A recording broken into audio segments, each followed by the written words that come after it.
because we see far too many parallels between Donald Trump and Andrew Cuomo.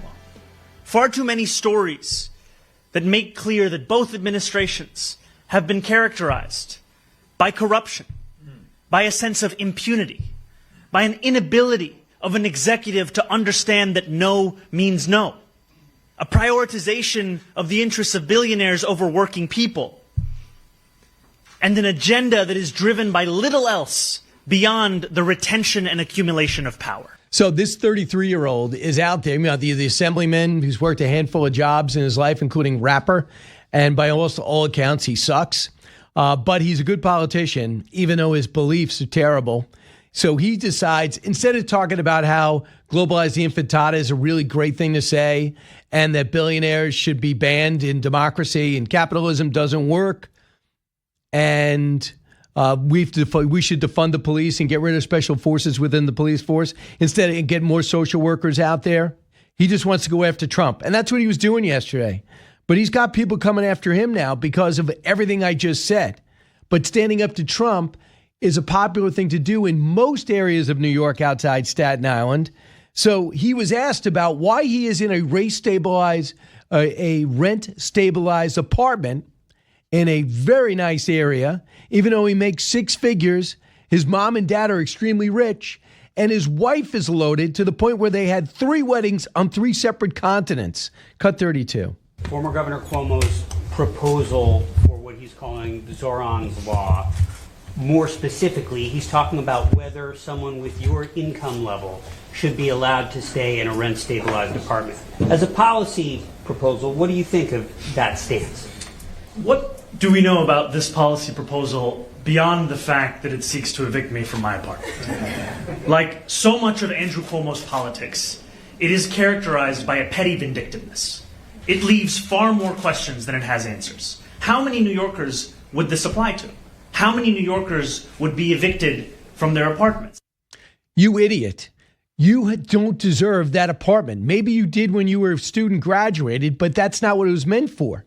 It wasn't meant for really rich people, especially people who came out and condemned the rich people and talked about a lack of affordable housing in New York City. You're taking a valuable apartment from somebody in a working class area who makes less income, maybe a 2-parent family with a couple of kids.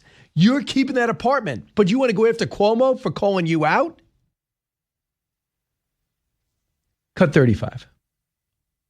He's not looking to reflect on the fact that he eliminated more affordable housing than he created. He's not looking to reckon with his cutting of a voucher program that was then followed by a significant increase in homelessness in New York City. He's not looking to reckon with any of that. He's just looking to answer the question of how he lost in June. He did lose, and I think he's got a bigger lead now than he had, does Mamdani, than he had then. But this is the first time that Cuomo's shown any energy, and I don't know what Eric Adams is doing. If I was Eric Adams, I'd be sleeping 2 hours a night. I'd be working 20 hours a day, doing my job, and going out there and explaining to people how detrimental Mamdani would be, what you've done, and what you plan on correcting the second term. So this guy is now going against. The problem is that Mamdani is skilled, so he's going to be hard to beat. He didn't just go out there and because he's young, youthful, like Beto O'Rourke, can jump on a couple of tables and get some headlines. He goes out there and he's dug up a lot of voters and he's very strong on social media. So you got to go beat the guy.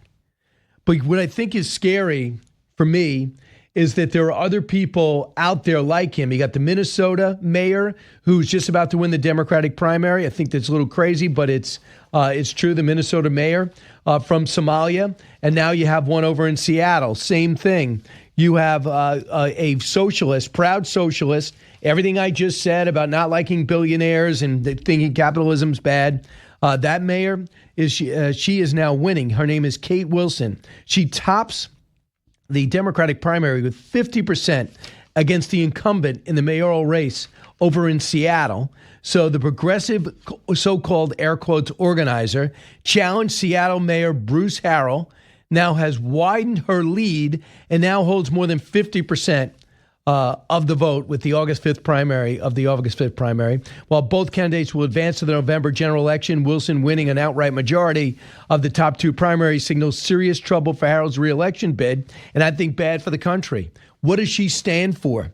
This is why Mamdani is not a New York story. To combat federal policies targeting immigrants. That means sanctuary cities. Use progressive revenue to fund services cut by the federal government. Yeah, that stop charter schools. By the way, Mamdani hates charter schools. That's another reason. That helps more minority disadvantaged kids than anything else. Charter schools, he's looking to stop it. Why? Because the teachers union backs him.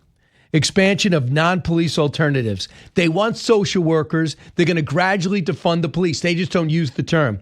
Create green union jobs. Fantastic. Put down the pipe fitter, pick up the solar panel, and they want to install city-owned solar panels and a $1 billion bond for affordable housing. That's going to straighten out Seattle? Well, the people of Seattle think so because they're supporting it. Socialism is big. Look, Bernie Sanders in West Virginia with a big crowd, socialist. That's where the party's at right now. That's where the energy's at. Joe Borelli, a former New York City councilman, a GOP leader, very frustrated, decided to leave the business, but knows Mamdani.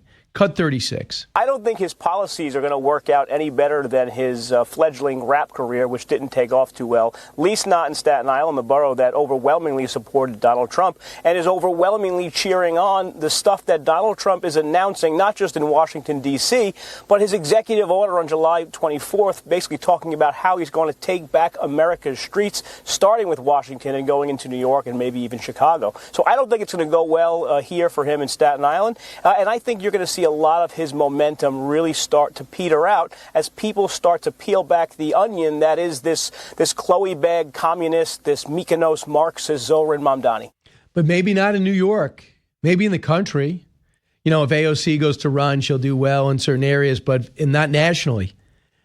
So there's a reason why Hakeem Jeffries and Senator Schumer and Amy Klobuchar, everyone except Elizabeth Warren that I could think of, has not endorsed him. I think, believe it or not, that loser Nadler, a horrible person up on the Upper West Side, how he's still in Congress is ridiculous. I think he endorsed him. But Democrats are scared to death of him because this is not where America is. But Democrats have to admit, every time they have a primary, Bernie Sanders wins, unless they stop him and cheat, like Hillary Clinton did. They anointed Joe Biden in South Carolina. See what that got us? And every time there's a hot politician, it's a socialist. The good news for us, right now, the country will not embrace that.